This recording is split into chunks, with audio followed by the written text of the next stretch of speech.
Il est évident que Dieu est immuable. En effet, ne nous laissons pas séduire. Tout ce qui est bon ne peut venir que de Dieu. Donc, nous avons besoin de nous attendre exclusivement à lui, et à celui qui l'a envoyé, son Fils unique, Jésus-Christ.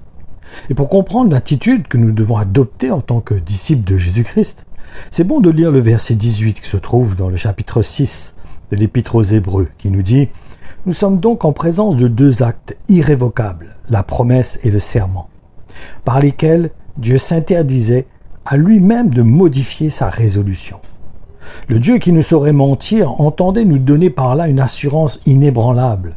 Il voulait nous encourager, nous qui avons tout quitté pour le suivre, à saisir de toutes nos forces l'espérance proposée et à en faire notre seul refuge.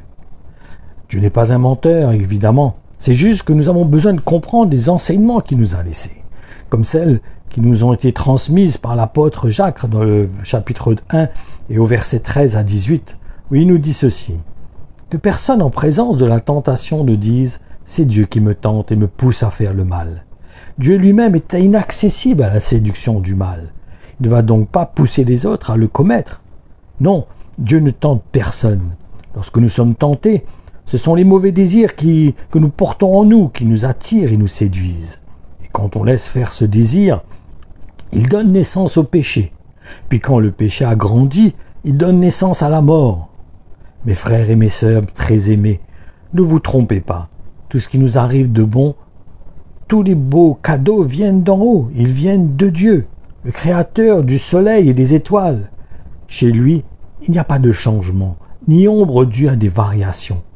Par un acte de sa libre volonté, il a voulu lui-même nous donner la vie par sa parole, qui est la vérité. Il nous a fait naître de nouveau par le moyen de la parole de vérité.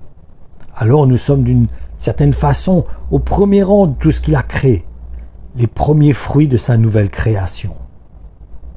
Ma conclusion, ce que nous devons ressortir de ces enseignements, c'est que nous avons besoin de dépendre totalement de Dieu. Et pour cela, nous aurons besoin de plonger nos regards en profondeur dans tous les enseignements qui nous ont été transmis par les apôtres.